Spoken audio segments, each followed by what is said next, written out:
Passive income is the source that everybody loves. क्या आप भी पैसिव इनकम जनरेट करना चाहते हो तो ये वीडियो को जरूर देखिए।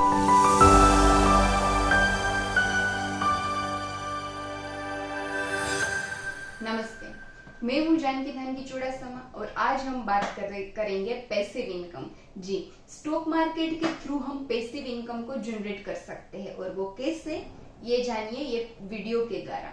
पैसिव इनकम स्टॉक मार्केट के थ्रू हम डिविडेंड के जरिए जनरेट कर सकते हैं। और ये डिविडेंड क्या है, तो कंपनियों को हर साल प्रॉफिट होता है या नुकसान होता है और जिस साल वो प्रॉफिट होता है उसमें से वो प्रॉफिट का कुछ हिस्सा अपने शेयर होल्डरों में बांटती है।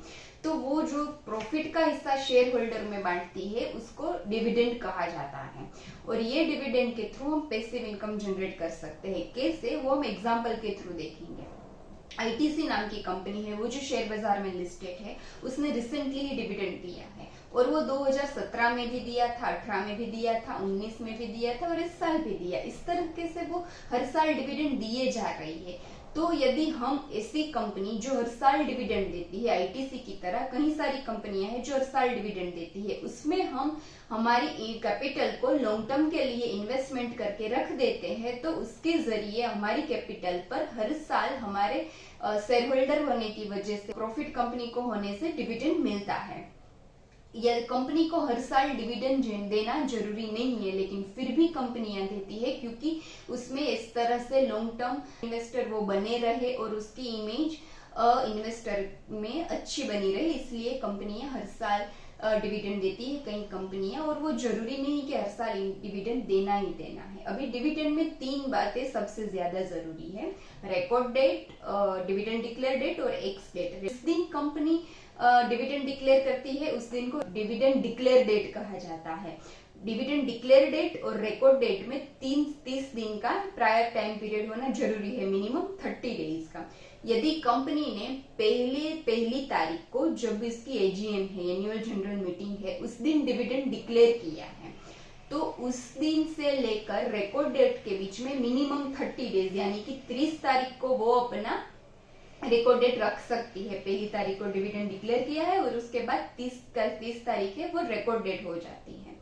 अभी ये पहली तारीख से लेके 30 तारीख के बीच में हम कभी भी ये कंपनी के शेयर बाय करते हैं तो हम डिविडेंड के लिए एलिजिबल होते हैं। अभी आपने पहली तारीख को शेयर लिया है तो वो 3 तारीख को आपके डीमेट में क्रेडिट होगा T+2 के क्राइटेरिया की वजह से। तो 3 तारीख के लेके 30 तारीख तक आप अपने डीमेट अकाउंट में यदि शेयर रखते हो वो कंपनी का, तो आप डिविडेंड के लिए एलिजिबल है। और सबसे इम्पोर्टेंट डेट है एक्स डेट। वो रिकॉर्ड डेट के 2 दिन पहले ये एक्स डेट होती है। वो सेबी का रूल है। एक्स डेट क्या है, दैट इज प्रायर टाइम। वो प्रायर टाइम लिमिट को हमें फॉलो करना होता है। यदि 30 तारीख है वो रिकॉर्ड डेट है तो 28 तारीख है वो एक्स डेट बन जाती है, राइट। अभी 28 को कंपनियां को अपना रजिस्टर्ड क्लोज कर देती है। कंपनी के पास अपना कंपनी रजिस्टर्ड होता है और वो रजिस्टर में वो रजिस्टर रखती है कि किस शेयर होल्डर के पास ये कंपनी का शेयर पड़ा हुआ है।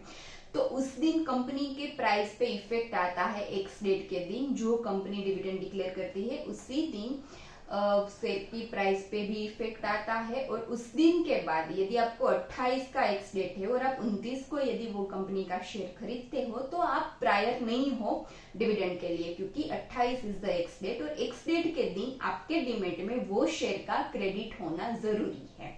और एक्स डेट के दिन ही शेयर की प्राइस पर इफेक्ट आती है और वो डाउन ही इफेक्ट आती है, क्योंकि कंपनी अपना सरप्लस अमाउंट अपने प्रॉफिट में से कुछ हिस्सा निकाल लेती है और वो आपको बेचती है, तो उसमें डेफिसिट आता है उसकी रिकॉर्ड्स में, उसके बुक्स में। तो इसी वजह से उसका प्राइस कम हो जाता है और स्ट्रॉन्ग फंडामेंटल होने की वजह से कुछ ही दिनों बाद वो कंपनी अच्छे से परफॉर्म करके फिर से वो अप चली जाती है। इसी तरह से डिविडेंड रोल प्ले करता है और पैसिव इनकम भी जनरेट करके देता है और बढ़िया रिटर्न भी देता है। इसी तरह से लॉन्ग टर्म इन्वेस्टमेंट आप करना चाहते हो तो जो डिविडेंड देती है वो फंडामेंटली स्ट्रॉन्ग कंपनी में आप करेंगे तो आपको पैसिव इनकम भी जनरेट होगा और शेयर की प्राइस का भी आप फायदा ले सकते हो। इसी तरह से इन्वेस्टमेंट रिगार्डिंग इंफॉर्मेशन और नॉलेज के लिए आप हमारे चैनल को सब्सक्राइब करना ना भूलिए। Thank you.